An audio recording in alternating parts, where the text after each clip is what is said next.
the healthcare system and getting people to know that healthcare is not equal to hospitals, that is a system. That we have the advantage of having over 1,000, almost 2,000 doctors in Edo. Many of them are in federal institutions, and private practice, and state institutions. When we create a system where all of them can be put to use, they can, it wouldn't really matter, because everybody who goes to receive treatment has health insurance, can pay, or has the ability to pay, and therefore it's clear that the healthcare system can be properly funded. Those are all the things we're doing to make sure that Edo becomes a tourism hub, in addition to us having electricity to power our hospitals. Yes. Excellent. Thank you, sir. We'll go back to the Zoom hands that are up as well. I think Uncle Sonny Rabo, you have some people whose hands you say have been up. You are unmuted, sir.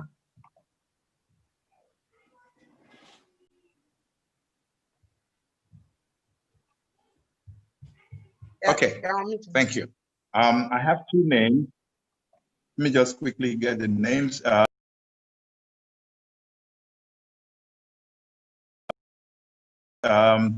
First one is Uncle Greg Ogbefun. I think he has something to say, and especially it sounds more like an answer, but maybe it's also a question. Uncle Greg Ogbefun, sir. If you unmute him. Good evening, everybody. I don't have a question. I was invited to make a comment on the proposed port in Edo State, which His Excellency has as one of his legacy projects. I want to thank the organizers of this program, because it's a very apt platform for enlightening people, particularly those who are not at home. The port project has been in the radar of past administrations for some time, but it has taken His Excellency Governor Obaseki to actually take practical steps to bring it into realization. He started port. We spent about 7-8 months doing our study and our work. In the end, some of the summaries was the fact that the port in the original Gele Gele, as we all know historically, will not be commercially and even technically viable. So it became necessary to relocate the port nearer the Benin River, about 49 nautical miles from the Atlantic Ocean. So that's what we're working on. In terms of accomplishments, the immediate past committee that worked on the project has gotten to a point where they were able to identify the preferred transaction advisor. It's an international company with headquarters in Canada and in consortium with another company in Holland. So we are engaging them now in negotiations and finalization. So by the first week in January, it's expected that an agreement will be signed with the transaction advisors, whose job is to work with us from inception to actual commissioning. And this is expected to take about 24 to 30 months. Amongst the things they'll be doing with us is to obviously review all the legacy work that has been done by different people in the past, come up with an apt design of a port that meets the state's needs. You know, as it is now, those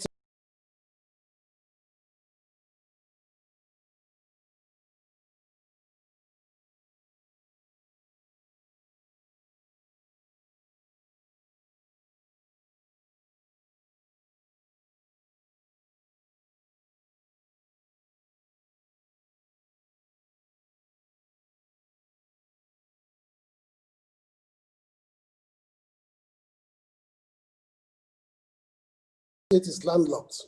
So the moment we're able to open up the state to the sea and global trade, then the fortunes of our economy definitely is going to turn around.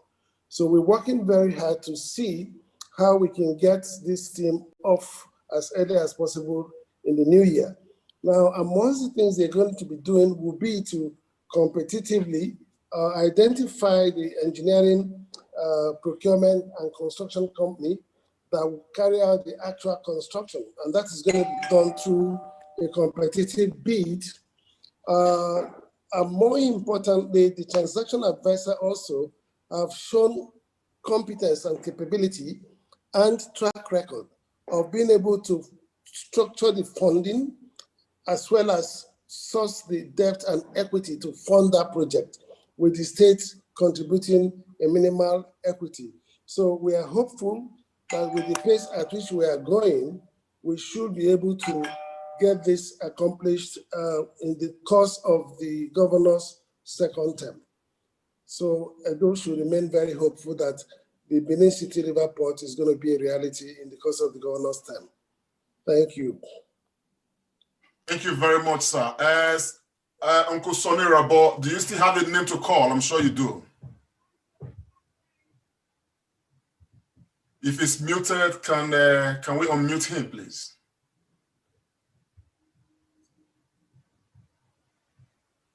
Yes. Okay, all right. I hope this accident will not keep happening to Sonny Rabo. I have Mr. Israel Wekbe, who's next. Please, you have your 90 seconds. Go ahead. Your Excellency, I'm really very, very excited to be in this forum.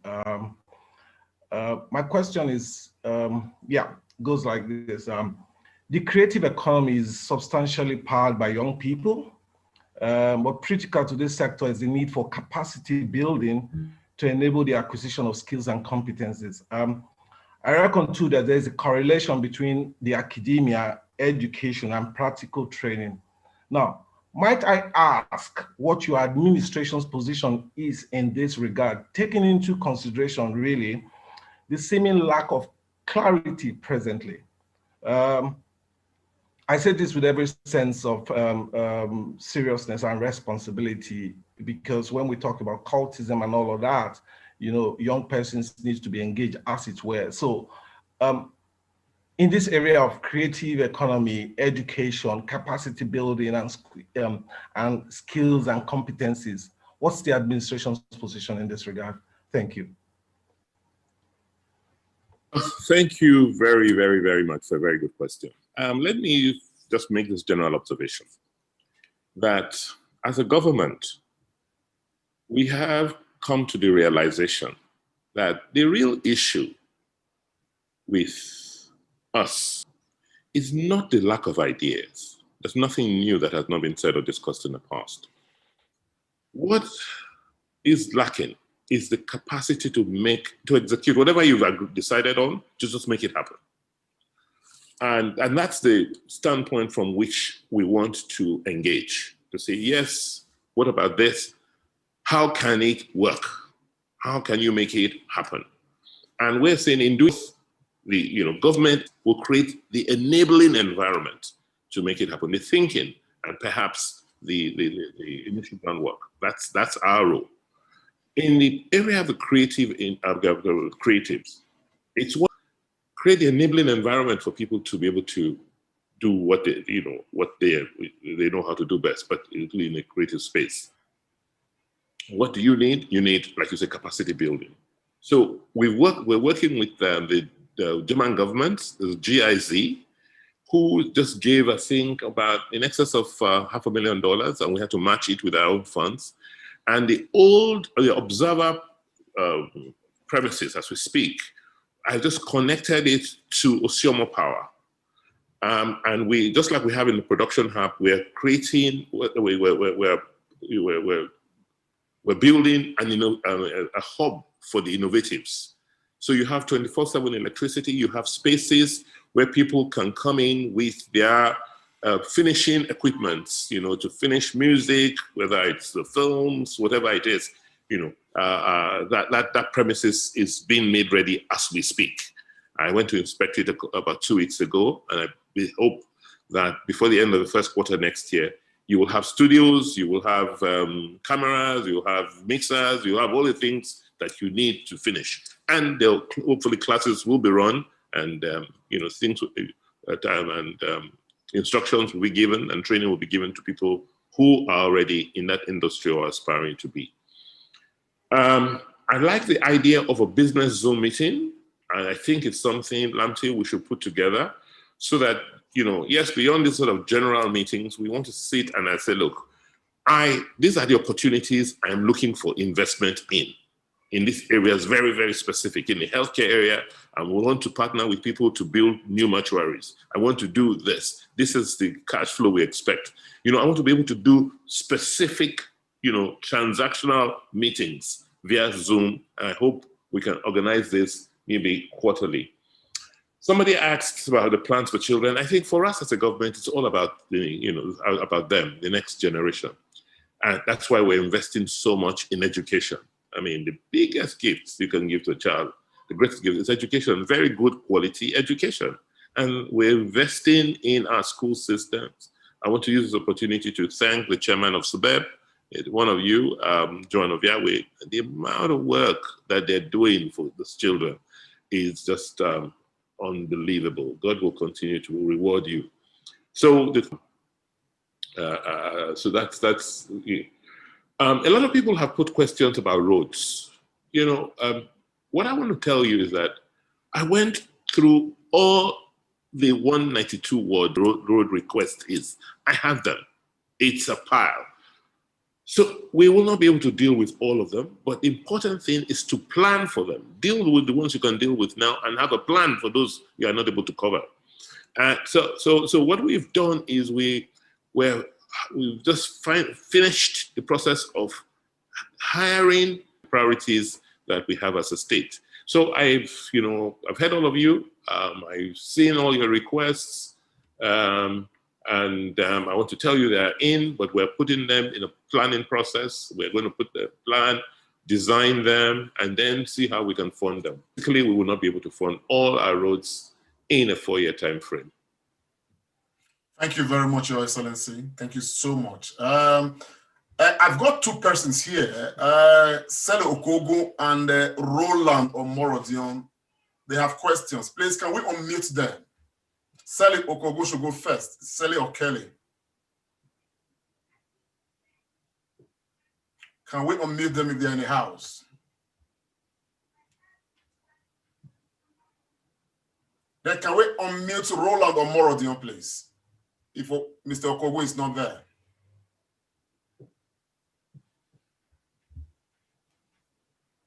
Roland Omorodion, I'm trying to. I can't find both. Roland, I think he's probably left the house. And Kelly. Okay, exactly. Can we find Alexander Edionwe, please? Alexander Edionwe and Gladys Alexander Williams. Let's Edionwe. unmute them, please.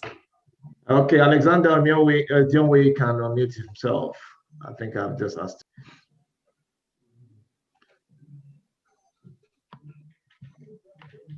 Thank you. Yeah, I can do fine. Thank you. Yes,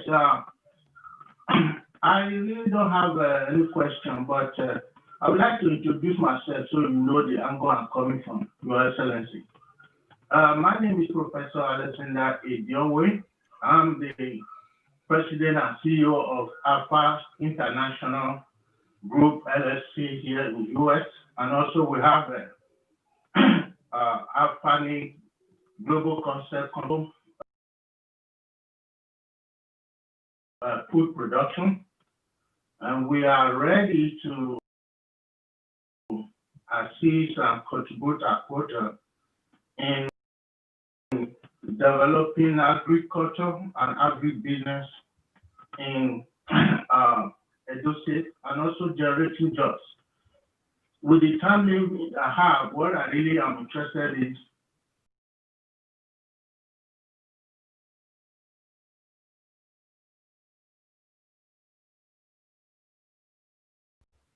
in terms of strategizing how we can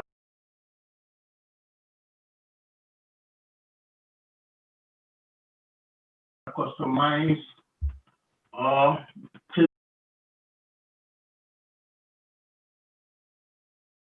an agribusiness revitalization initiative that we have for Edo and in Edo State, which we also intend to use as template to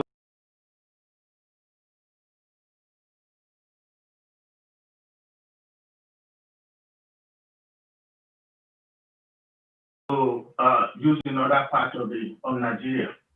I will go in detail with in this area later on if we are able to connect. Also to let you know that we are already present in— I will have to interject here, sir. With all due respect, I think the points you've made are very salient points, and I want to assure you that we will follow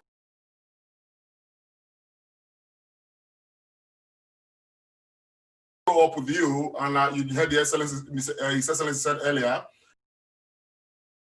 that he will look forward to a time where we shall hold a business Zoom meeting. I'm sure the points you are raising right now will be very relevant at that point.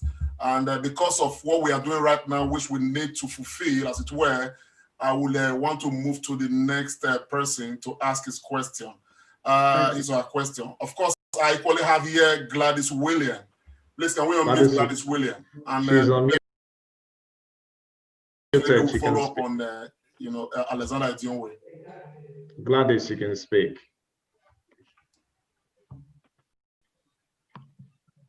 You can unmute yourself, Gladys. Yeah. Please be reminded that you have just 90 seconds. Sure. Good evening, everyone. I would say I'm very pleased to be among every one of you here. And thank you, SLSC, for having me here and for having you here too. Your SLSC, I don't have much to say. I just want to say thank you for your acknowledged letter that you sent to every one of us, and those who have received and those who are yet not to receive, we all say thank you. We were overwhelmed to receive such letter from you. It make us feel blessed. It make us have more the ongoing project in Edo State and the one on Jet to do. May God Almighty continue to lead you and strengthen you in good health and wisdom. That is all I have to say, Your Excellency. And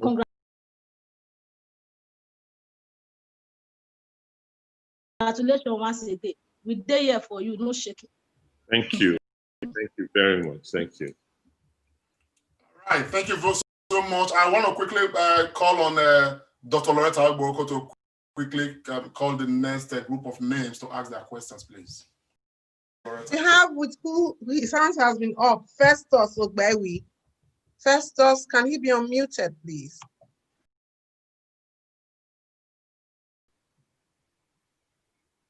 Festus, you can unmute yourself. Festus Ogbewi, please. And Lucky Asenogwan, please get ready. Your hand has been up.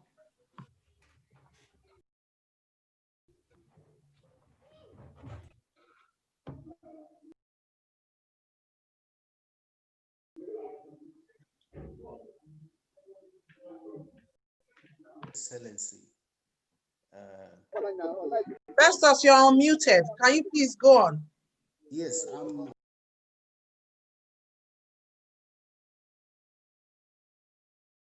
already. Why Lucky Asenogwan gets ready? Good evening, Your Excellency. I want to use this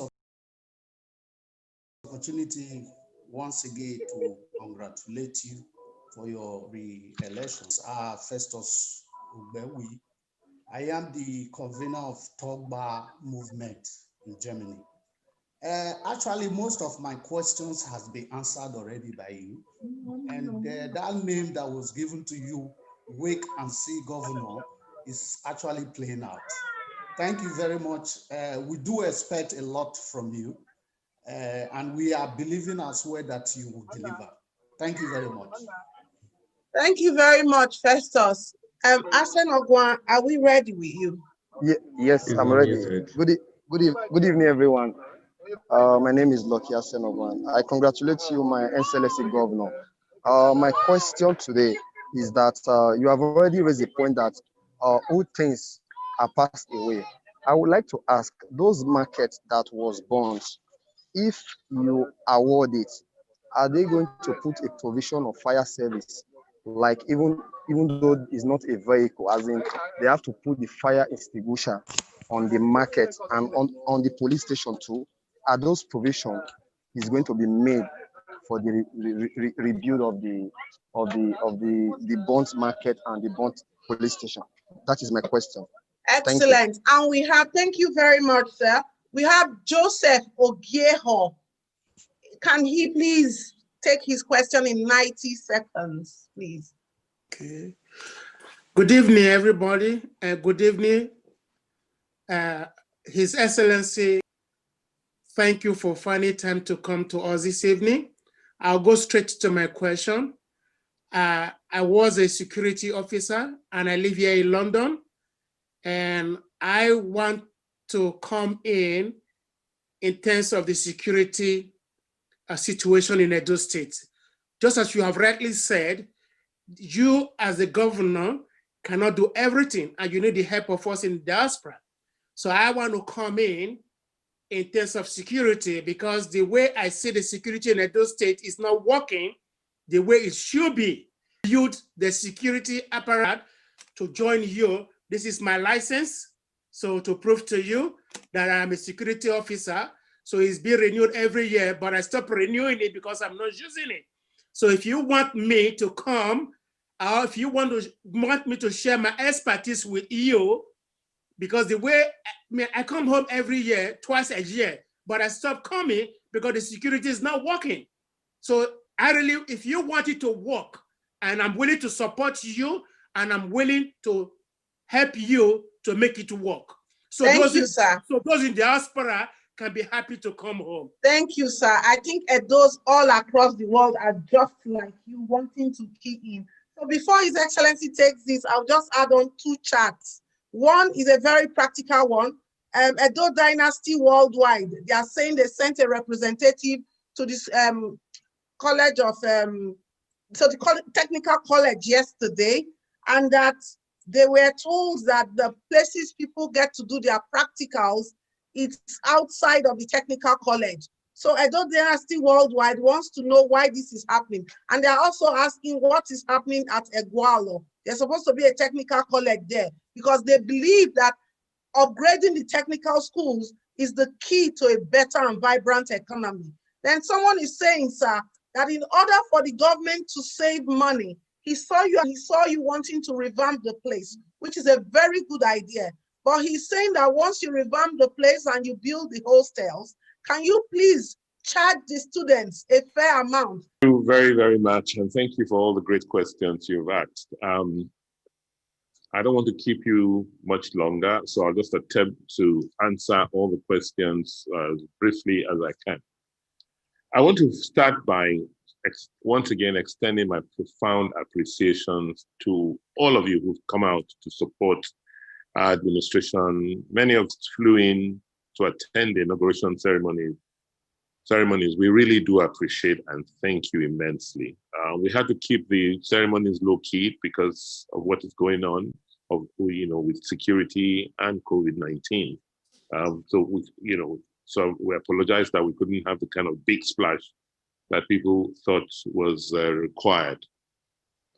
But nonetheless, I want to, put it on record that all of you without exception, we're just unbelievable in terms of your response, your prayers, your good wishes, your goodwill. That's the energy, that's the oxygen we need to keep us going. And we will, the ones I'm seeing in the chat room. Teachers, yes, we are a fellowship, the teacher fellowship. So we're hiring teachers who will train for 3 years before absorbing them into the Edo State Civil Service. And what we're doing is we're hiring them in their locations because we noticed that we've been having problems with posting teachers. You find some areas where you have excess teachers and many areas you have, you don't have enough. So what we've done is we've gone through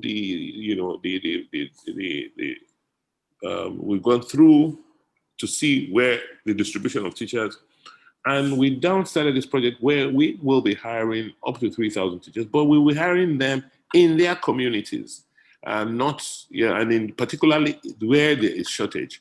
We're battling, to make sure that people they will not employ you, as a teacher. So we're employing teachers, and the process is on, and hopefully by the beginning of February, we'll announce and we'll begin to pay them.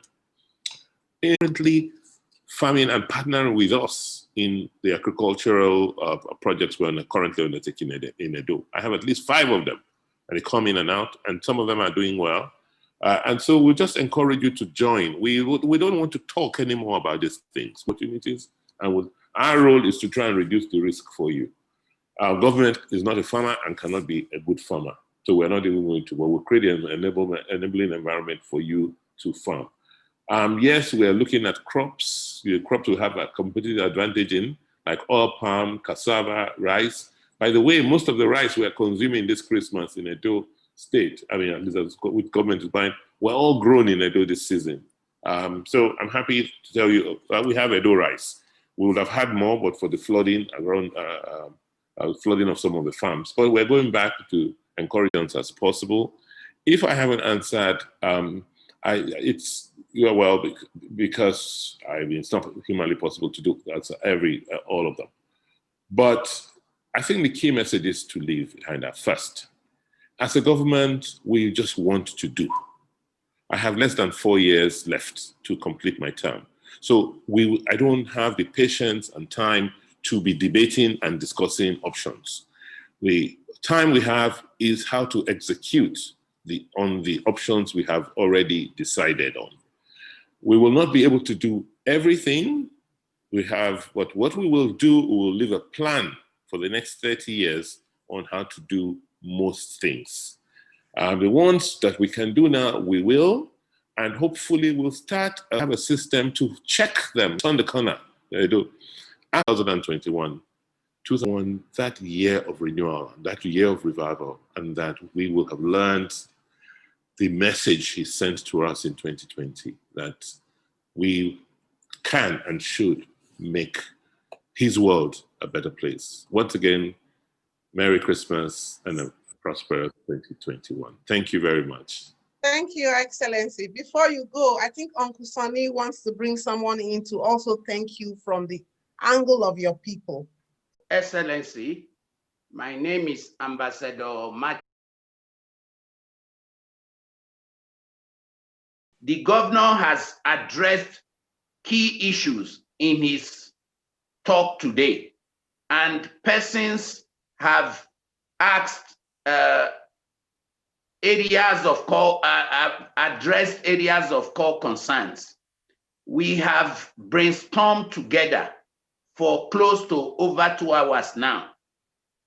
It is clear we have a rebirth in Edo State. There is a new order, which is the envy of other states in Nigeria, and in fact, the African continent. I can clearly confirm that to you, sir. However, I want to use this medium to reassure all of us that the court cases are warranted storms in teacups initiated to cause distractions to positive governance and the type of rebirth which Edo State require right now and has never had before. So let us all